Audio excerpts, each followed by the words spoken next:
Hi gang, Dr. Swanson here with a little video to talk about your news release that I have just reviewed and sent back. We did this as a drafting assignment, and there's a reason we do this as a drafting assignment. It's very difficult. It's really hard to get the hang of writing a news release because you are balancing both art and craft. The art side of this is the words you're using and how you're telling a story. It has to go like music. It has to flow. You know, music is not just a collection of notes.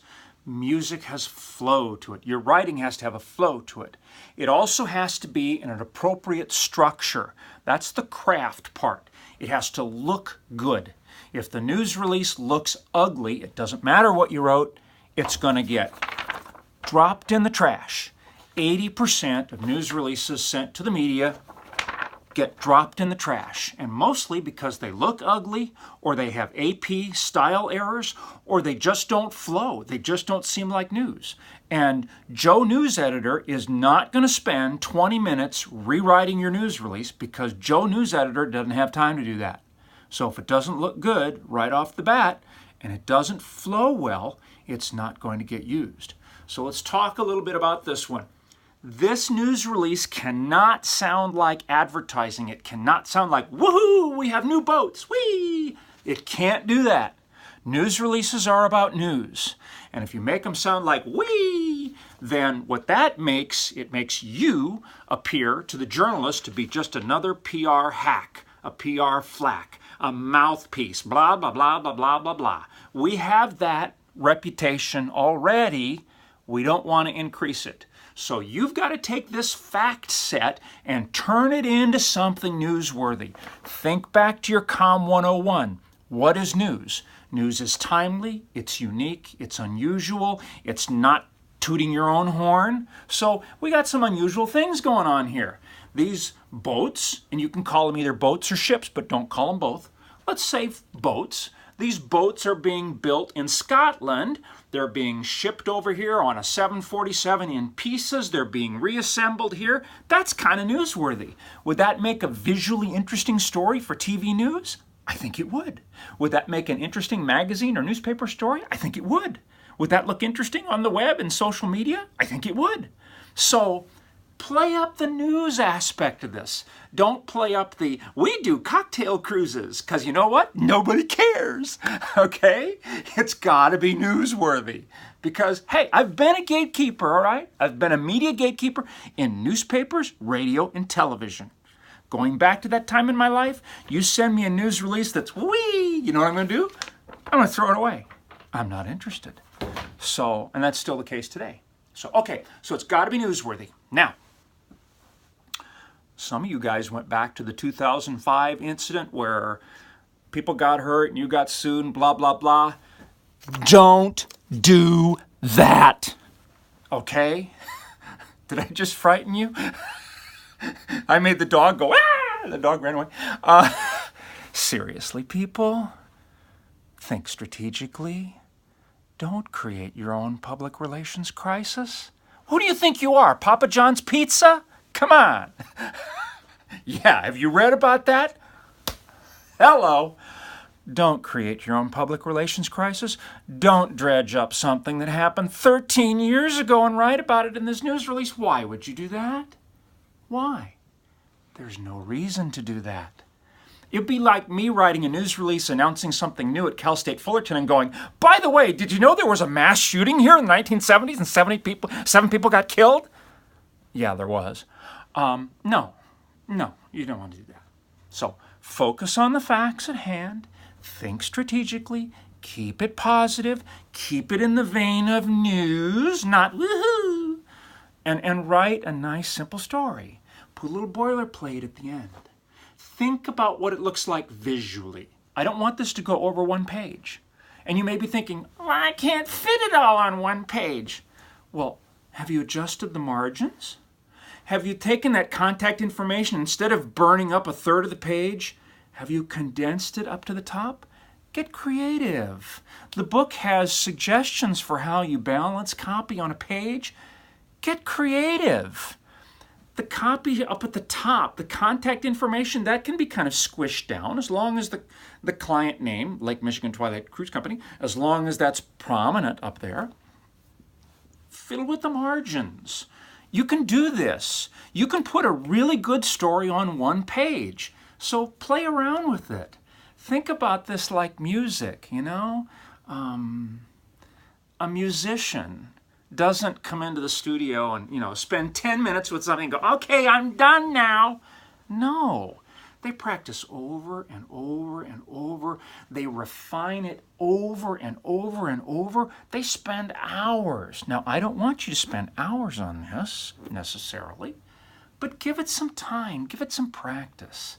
If you send me a news release that looks like you took about 5 minutes putting it together and it's got grammar errors and AP style mistakes and spelling errors in it, I might think you probably didn't spend very much time on that.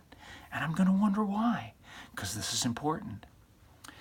If you send me a final copy of the news release with anything about the 2005 incident, you will fail the assignment. That's a promise. Because we're not here to create our own public relations crisis. We're not here to do the Papa John's pizza thing. We're here to think strategically and to be helpers for journalists. That's what you're doing here. You're sending information to the journalists to help them do a neat story. And it's not the biggest story in the world, but it's a neat, simple story. It's a visual story. They can, in reading your one-page news release, they can imagine how this story will go on TV or go in the newspaper or go in the magazine or go on social media. They can imagine how that would work. So make their job easy for them. Allow them to imagine that. Okay, one last note before I'm done. You can, and I urge you to, communicate with members of your team on this assignment, as long as you don't submit a copy that is a copy of somebody else's. It's not okay to talk to members of your team and you all copy each other. No, talk to the members of your team about this assignment.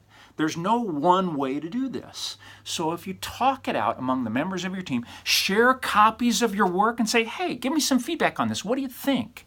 The extent to which you do that, you will improve your grade because other people will see things you don't see.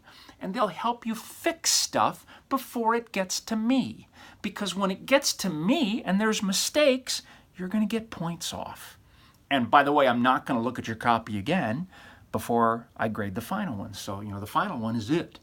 So work with members of your team. That's how we do it in PR. In a PR agency, I write something and I take it down the hall and I go, would you look at this? Because I don't know what and we get feedback and we talk it out. That's how it works in the PR agency. There's no reason it can't work that way in this class, even though it's an online class. You've got a Google Documents forum to use. You can communicate with each other. Do that. Use each other to help get smart about this. You can do that. So if you have any specific questions, I'm happy to answer them. I fixed the questions form now, so that if you respond to something in there, I'll get an email, so I'll know. But I'm here to help you. But there's no one way to do this. And I've had students say to me in the past, Dr. Swanson, tell me what you want me to write. Just tell me what you want me to do. I don't know. This is a creative assignment. I'm not going to tell you what I want you to do. I want you to do it. I want you to show me that you can tell me a story in writing, a compelling, newsworthy story, and you can put it in a document that looks visually professional and interesting to journalists. That's what PR is all about. So I can't tell you how to do it. I want to give you all the guidance I can, but you've got to do it. I've had also students in the past say, just show us a sample. No, I'm not going to show you a sample, because if I show you a sample, you're going to copy it. And there's no one way to do this. There are some constraints to doing this, and there are some rules that we follow, and the book is really good about laying that stuff out. And you can go on the internet and search and find lots of news releases on different subjects to study and then learn how to do it. But it's again, back to the metaphor of music. You're making music here, and I can't tell you how to do it. Your creativity comes into play here. Your construction of the art, the copy, and the craft, the structure that it goes in. That's you. I'm looking for you here. So spend some good time with this. Seriously. Don't just, tick off the corrections that I noted on my feedback and go, okay, I'm done now. In fact, put the news release away for a couple of days before you come back to it. You'll come back to it with fresh eyes. Share it with members of your team. Talk about it. Just because I didn't note something in the copy doesn't mean you can't change it. And, if you take a few days and think about it, you may see some things that you want to change that you didn't see before. So, again, I make no bones about it. This is a tough assignment. But this is the cornerstone of what we do in public relations. And if you can't write a visually interesting, compelling narrative to share with gatekeepers, you won't make it in this field. So you got to make it.